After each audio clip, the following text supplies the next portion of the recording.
திரு நல்லசாமி, அடிப்படையில் 27.57 டிஎம்சி தண்ணீர் இன்னும் தமிழகத்திற்கு அவர்கள் தர வேண்டிய பாக்கியது. அந்த உரிமையை தான் தமிழகம் கேட்கிறது. முதலமைச்சர் கடிதம் எழுதியிருக்கிறார். இங்கே என்ன செய்ய வேண்டும், யார் தரப்பில் என்ன செய்ய வேண்டும்? அதாவது என்ன பொறுத்தளவில் பகுத்துண்டு பல்லுயிர் ஓம்புதல் நூலோர் தொகுத்தவற்றுள் எல்லாம் தலை. மூக்கு இருக்கிறவர்கள் சளி இருக்கும், பற்றாக்குறை இருக்கிறவர்கள் பிரச்சனை இருக்கும். ஒரு திருமண வீடு 100 பேர் வருவாங்கன்னு எதிர்பார்த்து சமையல் பண்ணி வச்சுருக்கிறோம். 200 பேர் வந்துட்டு என்ன பண்ணுவீங்க? அதே 70 பிரச்சனை இல்லை. அந்த மாதிரி நம்ம நாட்டில் நீர்வளம் இருக்கக்கூடிய ஒரு நாடு. உலகத்தினுடைய சராசரி மழை 950 மில்லிமீட்டர். நம்ம நாட்டினுடைய சராசரி மழை 1250 மில்லிமீட்டர். தமிழ்நாடு ஒரு மழை மறைவு மாநிலம். இந்த 69 ஆண்டுகள் ஆகுதல்ல, இந்த நதிகளை அணைக்கக்கூடிய திட்டங்கள் ஏதாச்சும் இருக்கா? இந்த பகுத்துண்டு பல்லுயிரோம்பு பண்பை காங்கிரஸ் நினைச்சாங்களா, பிஜேபி நினைச்சாங்களா? இப்போ 2 பேரும் ஒன்றா தான் இருக்காங்க. நீ நானும் ஒன்று, மக்கள் வாயில் மண்ணுன்னு வெளுத்து வெளுத்து வெளுத்து வாங்கிட்டு இருக்காங்க 69 ஆண்டுகளா. எங்களை பொறுத்தளவில் பிஜேபி எந்த காலகட்டத்தோடு எங்களோட ஒரே குட்டையில் ஊறிய மட்டைகள் தான். ஒரே குட்டையில் ஊறிய மட்டைகள் தான். ஆமா, காவிரி காவிரி இறுதி தீர்ப்பு, இடைக்கால தீர்ப்பு ஏதாச்சும் நீங்க சொல்றீங்க எங்க ஆட்சியில தான் கெசட்ல வெளியிட்டோம்னு சொல்றீங்க. ஏன் நீங்க எதுக்கு இருந்தீங்களா? 2013 இருந்து 14 தேர்தல் வரல, ஏன் நடைமுறைப்படுத்தல மன்மோகன் சிங்?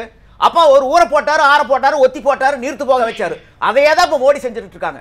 அதாவது ஒண்ணு சொல்றேன் கேளுங்க, இந்தியாவில் ஒரு 3வது சக்தி ஆட்சி பிடிக்கூடிய ஒரு நிலை வந்தா மோடியுமே சோனியாவும் கைகோர்த்துருவாங்க. நீங்க நானும் ஒண்ணு. நான் வரேன். திரு செல்வராஜ், அடிப்படையில் உங்களுடைய பார்வை. இல்லை, இந்த பாரதிய ஜனதா கட்சி சார்ந்த நண்பர் ராமநாதன் அவர்களும் சகோதரி அவர்களும் சொன்னது பிறகு மிகுந்த கவலையோடு தான் என்னுடைய கருத்துக்களை நான் பதிவு வைக்கிறோம். இத்தனை ஆண்டு காலம் இதற்காக நிறைய நிகழ்ச்சி நடத்தியிருக்கிறோம். காவிரி பிரச்சனைகளை பற்றி நிறைய பேசியிருக்கிறோம்.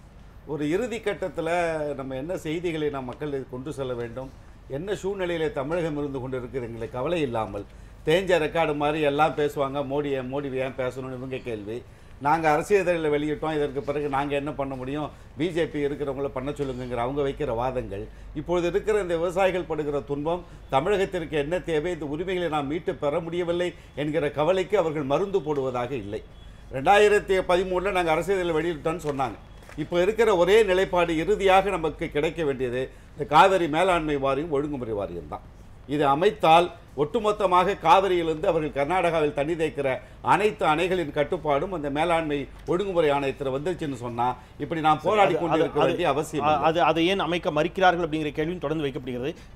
நம்முடைய மரியாதைக்குரிய திரு வீரப்பன் அவர்களுக்கு அவருடைய தொடக்க சுற்று கருத்தையும் கேட்டு நம்ம அடுத்த சுற்று வாதத்திற்குள் உங்களிடமிருந்தே தொடங்குகிறேன். ஐயா வணக்கம். திரு வீரப்பன், அடிப்படையில் இந்த 27.557 டிஎம்சி தண்ணீர் என்பது தமிழகத்தினுடைய அடிப்படை உரிமை. இதை கொடுக்க வேண்டிய கடமை கர்நாடக அரசிற்கு இருந்தும் எந்த ஆட்சி மாற்றம் ஏற்பட்டாலும், அது மத்தியில் ஏற்பட்டாலும் அல்லது கர்நாடக மாநிலத்தில் ஏற்பட்டாலும் கொடுக்க மறுத்து கொண்டிருப்பதனுடைய அடிப்படை என்ன? இது உள்ளபடியே அவர்கள் சொல்லுகின்ற காரணம்தான் உண்மையா? அங்கே பெரிய அளவில் வறட்சி இருக்கிறது. சித்தராமையா தான் சொல்றாரு, கடந்த 40 ஆண்டுகளாகவே இங்கு வறட்சி இருக்குது, விவசாயிகள் தற்கொலை செய்து கொண்டிருக்கிறார்கள், அதனால் எங்களால் கொடுக்க இயலாத நிலையில் இருக்கிறது, தமிழகம் புரிந்து கொள்ள வேண்டும் என்கிறார்கள். அதுதான் உண்மையான காரணமா?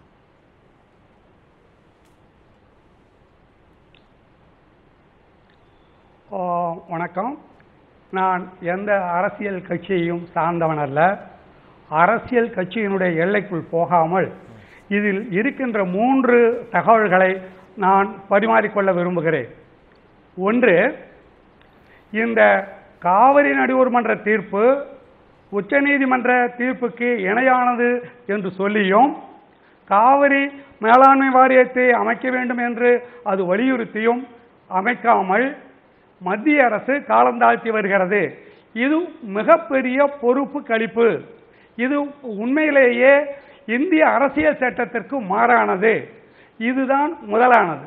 இரண்டாவது, இந்த கர்நாடகத்தில் இருக்கிற எந்த ஆட்சியாக இருந்தாலும், அது எஸ்.எம். கிருஷ்ணாவாக இருந்தாலும், எடியூரப்பாவாக இருந்தாலும், இப்போது இருக்கிற சித்தராமையா இருந்தாலும், அத்தனை பேரும் ஒரே குரலில் ஒரே மாதிரியாக எங்கள் அணைகள் நிரம்பினால் ஒழிய நாங்கள் காவிரியிலே தமிழ்நாட்டிற்கு ஒரு சொட்டு தண்ணீரும் தரமாட்டோம் என்று சொல்லுகிறார்கள். இது உண்மையா? இதை பார்க்கும் பொழுது 1973 80 வரை இந்த காவிரி சிக்கல் இருந்தபோது கர்நாடக அரசு மத்திய அரசினுடைய அனுமதியின்றி, நிதிக்குழுவினுடைய அனுமதியின்றி, மத்திய நீர்வள ஆணையத்தினுடைய அனுமதியின்றி கபினி, ஹாரங்கி, ஹேமாவதி, சொர்ணவதி, யாகாச்சி என்று 5 அணைகளை கட்டி 70 டிஎம்சி தண்ணீரை அவர்கள் தேக்கி வைத்தார்கள். இதற்கு இன்று வரை இது முறைப்படுத்தப்படவில்லை. இது ஒழுங்கீனமாகவே இருக்கிறது. இப்பொழுது அவர்கள் என்ன செய்கிறார்கள் என்றால், இந்த கபினி அணையிலும் கிருஷ்ணராஜசாகர் அணையிலும் தண்ணீரை நிரப்பாமல் இருப்பதற்கு 3 வழிகளை கண்டுபிடித்திருக்கிறார்கள். ஒன்று, கபினி அணைக்கு வரக்கூடிய நூகு, சாகர, தொட்டகரே என்ற இடங்களிலிருந்து வரக்கூடிய தண்ணீரை 28 டிஎம்சி தண்ணீரை ஏறக்குறைய 200 ஹெச்பி ராட்சச பம்புகளை வைத்து 60 இடங்களிலே அவர்கள் அடிக்கிறார்கள். இரண்டாவதாக, ஹாரங்கியிலிருந்தும் ஹேமாவதியில் இருந்தும் கிருஷ்ணராஜசாகருக்கு வரக்கூடிய தண்ணீரை 28 டிஎம்சி அல்ல, ஏறக்குறைய 25,000 ஏரிகளில் பம்ப் செய்து அவர்கள் நிரப்புகிறார்கள். இப்படியாக இந்த கிருஷ்ணராஜசாகர் அணைக்கும் கபினி அணைக்கும் தண்ணீரை வரவிடாமல் ஏறக்குறைய 1980 11.2 லட்சம் ஏக்கராக இருந்த இந்த கர்நாடகாவினுடைய பாசன பரப்பு இன்றைக்கு 21.71 லட்சமாக மாறி இருக்கிறது. எனவே அவர்களுடைய பங்கான 270 டிஎம்சியில் இருந்து இன்றைக்கு 360 டிஎம்சியை அவர்கள் பயன்படுத்திக் கொண்டிருக்கிறார்கள்.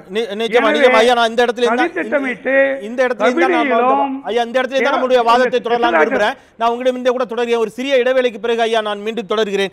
1901 கர்நாடகத்தின் சாகுபடி பரப்பு என்பது 1.11 லட்சம் ஏக்கர். இன்றைக்கு அது 27.28 லட்சம் ஏக்கராக அதிகரித்திருக்கிறது.